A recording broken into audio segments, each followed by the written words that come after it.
Am I the asshole for leaving the hospital after my sister gave birth and announced the name of her baby? I, 32 female, have been dealing with infertility for 7 years now. My husband and I are prepared for the fact we might never get to have a child together, but it's not easy. We're both currently in individual therapy to help us process all of this and find a way to be at peace regardless of what the future holds for us, but I truly hope we are lucky enough to have a child. My husband and I have baby names picked out. We never talk about them. But we have a little note on our baby name book with our boy and girl name pick. It's in our bedroom. We don't look at it much anymore, but it keeps us hoping, you know. My sister, 36 female, has 5 daughters, and 2 weeks ago she gave birth to her first son. My husband was working, but I was at the hospital with my parents and my sister's ILs waiting for the birth. Once he was born, we were called in to meet my nephew, and my sister told us they'd chosen the name Elio for him. She said the name was originally mine and my husband's top choice, but since we wouldn't be having any kids after all this time, she decided they should use it and not let the name go to waste being kept secret by me. It was then I remember seeing my sister at my room while she was pregnant a few months before. I thought nothing of it at the time but realized she'd been snooping. My parents asked how she could do that without talking to me first. My sister replied that it seemed a shame to waste a perfectly good name if I asked her not to use it. I couldn't handle it and I left. I didn't even say congrats or anything. I left and went home and I cried for a while. The very next day my sister called and asked me why I made it such a big deal. She also decided to drop that she was hurt I never discussed my baby names with her, gatekeeping them, even when I knew I wouldn't have a baby. I asked her how she could go out of her way to take the one name my husband and I had picked. She called me sensitive. I ended the call without another word. My parents checked in on me 2 days after. But since then my parents have said I should let it go and apologize for walking out. My sister also said I made her postpartum time and it was very selfish on my part. Am I the asshole? Not the asshole. Now, this subreddit, including yours truly, is a big supporter of, we don't fucking own names. And that's true, but your sister was acting incredibly out of line here. The snooping, calling you out for not talking about the names ever and choosing the name that she specifically got the idea of from snooping without so much as a conversation is completely unacceptable. Not the asshole. Keeping your preferences secret is not gatekeeping names. The names exist without you, and you don't owe anyone else your ideas. It sounds like she deliberately searched out your preferred name so she could use it to spite you, and rub it in that she can use it while you so far can't. What a malicious way to bring a child into the world. And now of course she makes your provoked reaction about how that hurts her. I don't know how you get past this, with her. Your sister sounds extremely toxic. Not the asshole. No one owns a name, but your sister did that on purpose. If I were to guess, I bet she has a history of trying to outdo you, outshine you, or just altogether steal your thunder. I truly hope you get to use your chosen name. After all, she doesn't own it either, and many families have multiple members who have the same name. Not the asshole. It's not gatekeeping if she found the name by being rude and looking through your personal space. I can't help but wonder what the baby's father thinks of the name and if he knew how OP's sister found the name. I went into this thinking my vote would not be in your favor, because you can't really call dibs on names. But what your sister did was pretty shitty, snooping in your stuff, then using the name you like, and most egregious, rubbing it in your face that you may not be able to have a baby of your own. Has she always been one to try and one-up you? Honestly, I think you should distance yourself from her for your own well-being because she seems pretty toxic. Edited to add not the asshole. Am I the asshole for excluding my obese friend from rock climbing? There's this new rock climbing center that just opened up at the mall. My 17F group of 8 friends were in town when I suggested we go try it out. However, when we got there, one of my friends was pulled aside and told to weigh herself.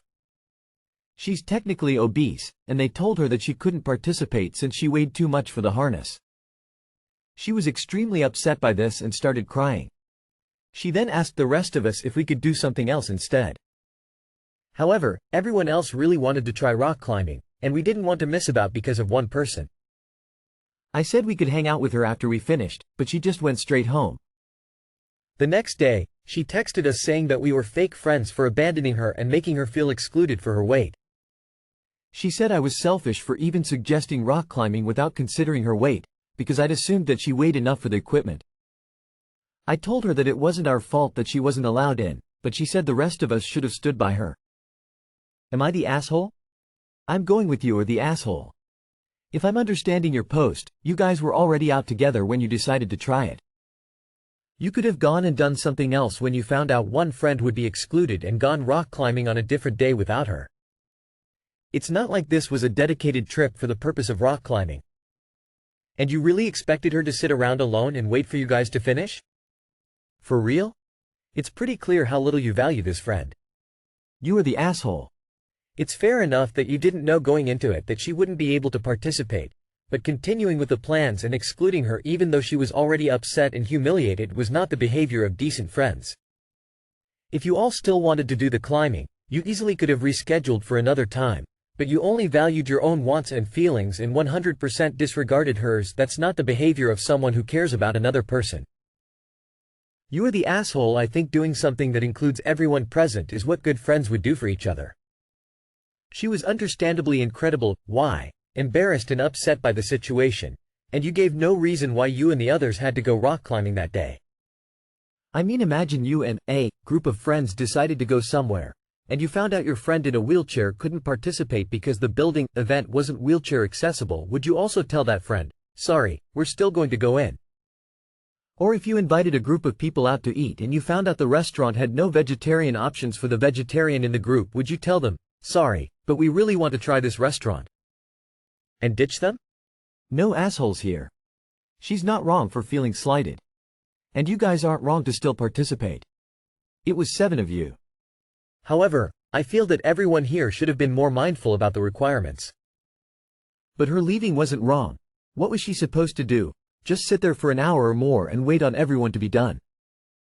If I were her friend, I would have probably opted out and did something with her so she wasn't alone. That's what friends do. But I think everyone messed up by not making sure this was an activity that everyone could do. You are the asshole. You kinda just abandoned her. That's an incredibly embarrassing situation and you all just left. Depending on how okay she is with her weight, most of my friends are on the larger side. They're aware and fine with it. In the future, maybe see if there's any weight limits for things you want to do. If there is, maybe do that activity with a different friend and do something without weight requirements with her.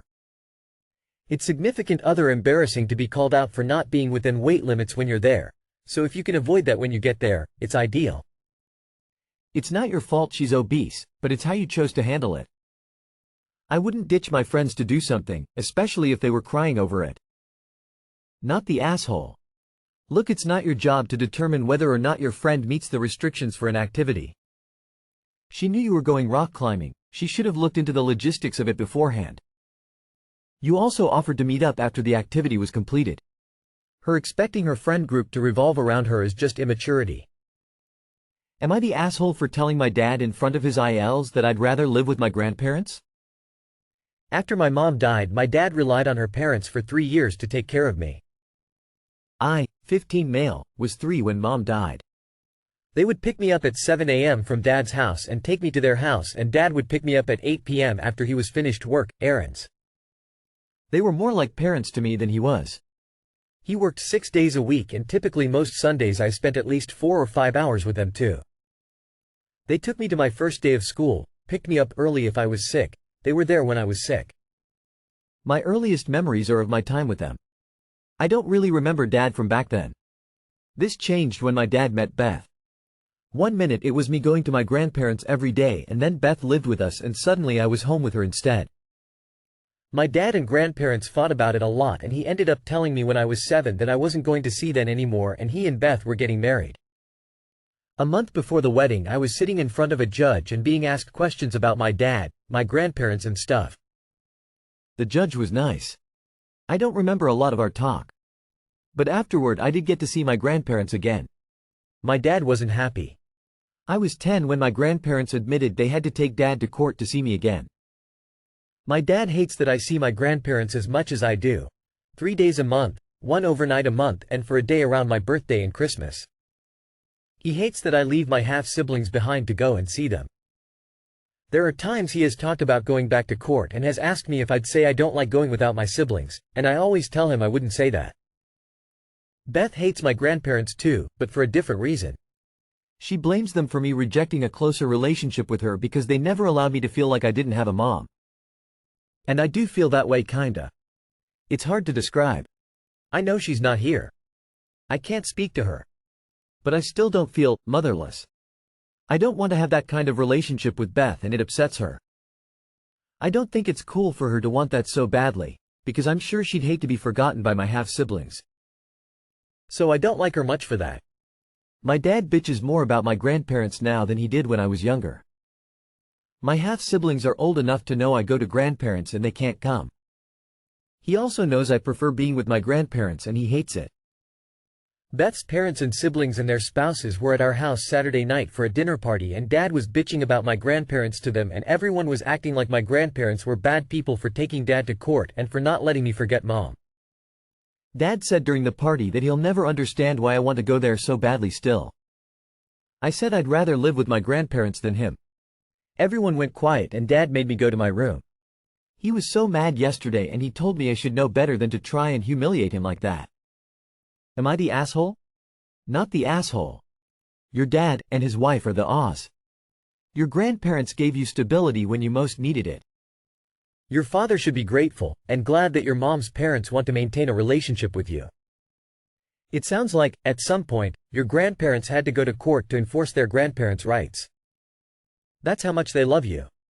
And you were right in standing up for them to your father, though I don't know if doing it in front of his in-laws. If your father tries to keep you from seeing them, I would notify your school counselor. Not the asshole. Your dad had his reasons to keep you with your grandparents initially, but it's very selfish of him to try to keep you away from them just because of his personal equation with them isn't good anymore. I am glad your grandparents made sure you don't notice your mother's absence. It means they took really good care of you, two hearts. Your dad knew exactly how you felt and ran his mouth in front of you. 15-year-olds aren't always great at impulse control, especially when it comes to perceived injustices. But what's his excuse? You didn't humiliate him, you responded. If he didn't want you to say it, he should have bit his tongue. You're not the asshole. Not the asshole. Talk to your mom's family and figure out who you can live with beginning on your 18th birthday. Give that gift to yourself. Not the asshole. You did not humiliate your dad.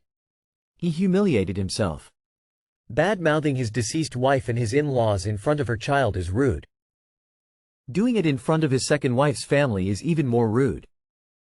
He humiliated himself with his behavior. Not the asshole. Talk to your grandparents and see if they will file for custody. You are at an age where the judge will let you decide what you want. Document these instances from your dad and stepmom. The court will get you your own attorney so they can help you, just ask your grandparents. I hope you feel the love you need from your grandparents. All kids should enjoy the feeling of being loved and safe. Good luck. Am I the asshole for not moving my car for someone who was filming? So I came home from work one day to find a note taped to my door by a neighbor. It said, "Please do not park on this block on Monday between 10 a.m. and 12 p.m. I will be filming on the street. NYPD has been notified and you will be ticketed." I found this annoying and a little suspect, so I called my local precinct to ask them about this. They told me this guy had called them, and they told him while he can film on the street he cannot tell people not to park there, and the police cannot help him. I guess I wasn't the only person to call the police, and this got back to him because I found another note the next day. "Hi. NYPD actually didn't tell me that they will ticket your car, but I would appreciate your cooperation. I don't take kindly to false threats, so I decided not to move my car on Monday morning. Unlike a lot of the city, my neighborhood is pretty quiet and I live in a very residential part of it, so it's pretty easy to park on my block. I often see driving instructors teaching lessons here because of how quiet the neighborhood is. When I was walking to the subway before 10 a.m. on Monday, the guy was set up and he saw me walking down the road. He asked me if any of the cars were mine, and I would mind moving it. I said one of the cars was mine, and I would not be moving it. He told me I'd be doing him a favor. I told him that if he hadn't lied when he posted his first note, I might have considered it, but I'm definitely not doing it now. He asked me again, and I said no. He called me a jerk and a bad neighbor. I just told him to deal with it and continued walking. Am I the asshole? Not the asshole. If a neighbor said to me, "Hey, I'm working on a little video project, and it would be great if I could have the street clear from 10:12 on Monday. Any chance I could ask if you could park elsewhere during that time?" I'd do my absolute best to accommodate. But he chose to start negotiations by putting that ridiculous, lying note on your door? Get out of here. By the way, I also live in NYC, in an area that a lot of legit film crews use. When you're not allowed to park because of filming, there are very official-looking notices from, I think, the NYPD saying, "Don't park here on such and such a day." Then it names the project being filmed, and some other identifying information. If you ever get a legit notice, you'll know it. NYPD said everything you needed to know. He can film there, but he doesn't own the place. You live there and should be able to park your car on the street in keeping with public regulations. Not the asshole. NYPD has been notified, is code for, I am doing this without any sort of permit or cooperation and hoping for the best.